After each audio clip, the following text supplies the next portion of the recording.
namang nagiging kontrobersyal ang Pinoy artist na isinusulong na tanghaling national artist o pambansang alagad ng sining.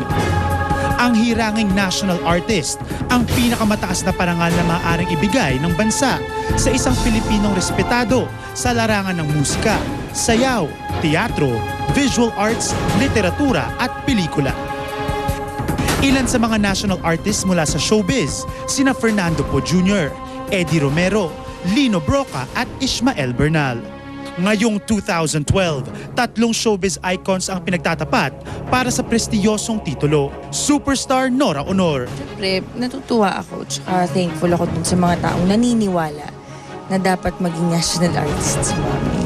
Star for all seasons, Vilma Santos. With due respect to other actors, iba talaga yung naabot ni Nora at ni Vilma. And comedy king, Dolphy. Ibigay nila sa daddy ko, then we will be happy and glad. Nagsimula ang issue nang mag-file ng House Resolution si Bacolod Representative Anthony Goles Jr. na nagsusulong kay Ate Guy bilang national artist. Marami na nagawa rin si Mami para sa industriya. Marami na.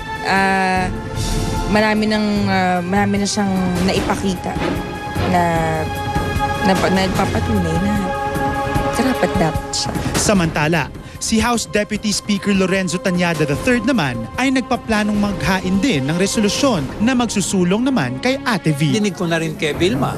Ang sabi niya, kinararangal ko na nabanggit ang pangalan ko, pero marami pa akong dapat patunayan at marami pa naman akong panahon para sa paggawa. Kaya bakit hindi natin ibigay kay Dolphy? At kamakailan nga, si Senator Jinggoy Estrada naman ang nagmungkahi na ibigay muna ang parangal kay Comedy King Dolphy. Sa aking opinion, mauuna si Tito Dolphy dapat na ideklara nilang national artist. To tell you honestly, isa yan sa mga resolusyon na sinuportahan ko sa Quezon City. Bagay na sinasang-ayunan naman ni Governor V. Ayon sa kanyang pahayag sa column ni Ricky Lo sa The Philippine Star. Okay, of course. I'm 200% in favor of Dolphy. He deserves the recognition. It's long overdue.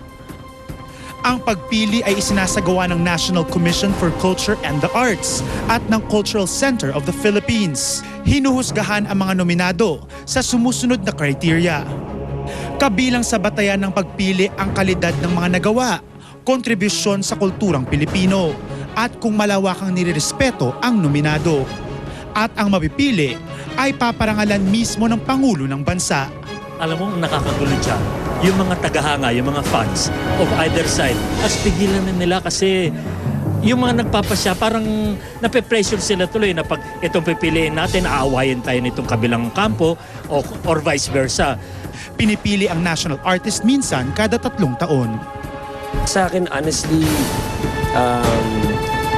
even if my dad doesn't get it, for me, he's a national artist. He's a national treasure only because the people loves him. And that's more important than any award that you can give a person. As for me, naku, ayoko po munang magbigay ng kahit anong opinion tungkol dyan dahil baka sabihin nyo, biased ako. Ha? Mamaya, si Daniel Matsunaga live na magsasalita na tungkol sa breakup nila ni Heart Evangelista. Ito raw ang first and last time niyang magsasalita tungkol dito. Kaya wag niyong palalampasin yan. Samantala, bago tayo mag-break, magburakay muna tayo kung saan wagi ang UP Dragon Boat Team sa International Regatta this weekend. Here's Facebook. Kasabay ng sizzling summer, ang sizzling looks and confidence ng friends nating looking and feeling celebs. This is Cafe Smoke. At nagbabalik tayo sa bonggang location ng world-class white sand of Boracay lang naman. Are you ready? Well, brace yourselves dahil wala naman tayong choice. Rampahan na! Ako si EJ Lilam at ang Cafe Smoke ko si Mark Heras. Kilay pala. In fairness, ipasukat pa natin yan kay Ina. Mukha pa lang, taob ka na. Oh, cool ka lang pre. Si Mark, bad boy lang sa dance floor, hindi sa real life. Susunod! I'm Pamela Fiesta. Ang ka-Facebook ko ay si Chris Bernal. Pero kita naman, di ba? Mas maganda ako at sexy. Perfect! Dahil ang alam ko, sakitin ang role ni Chris sa hiram na puso. So, pagaling ka te ha?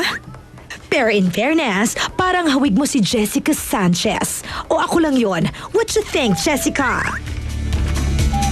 Hi, I'm Cal Canete. Ang ka-Facebook ko ay si Jake Vargas. Vargas? Sosyal ni Kuya Vargas. But I'm sorry, ibang tubong buhok ni Prince of Mall show sa'yo. Pero sige na nga, testingin natin. Malay mo. Hindi. Hindi pa rin talaga. I'm tired na. I therefore conclude, ka-Facebook mo nga si Yul Servo. Yun na, nabigla ka no? Ako rin eh. Next! Hi, I'm Marian. Ang ka-Facebook ko ay si Luis de los Reyes.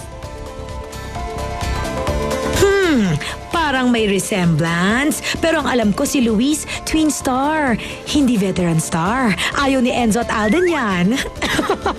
Peace tayo, te. Uminit ulo ko kay Yul Servo eh. Japan. And finally, Ako si Francis. Ang ka-Facebook ko ay si Richard Gutierrez. Katawan pa lang, ulam na. ay, gutom lang yan, kuya. Kasi naman, kahit noong kasagsagan po ng pag-host ni Richard ng Survivor sa isla, hindi siya nasunog ng ganyan. Masyado man naman dinibdib ang linya niyang ang apoy ay buhay. Friends, paalala, we're just having fun. So bawal ang pikon ha. Sige kayo, wala nang bibida sa susunod. Till the next ka-Facebook. Mwah! Exclusive! Costume ni Rocco Nacino bilang lamang. Ilalantad na. Pero ang yang kapusuhang na food poison sa itlog ng langgam. Si Rocco Nacino na namamaga ang muka dahil kumain ng mountain ants from Ilocos. Tutukan ang dalawang Showbiz Central innovations. Ang hayagang pagtatapat ng mga artista sa confessions. Hindi naman po bawal na magsabi ka ng feelings mo sa isang artista. At ang makulay na pagsasadula ng mga pinakamaiinit na blind items sa Oscar Films. Stop! Stop this right now! Mami, ano klaseng photoshoot ba ito? $5 is not a say that to my friends, Mami. It's so embarrassing!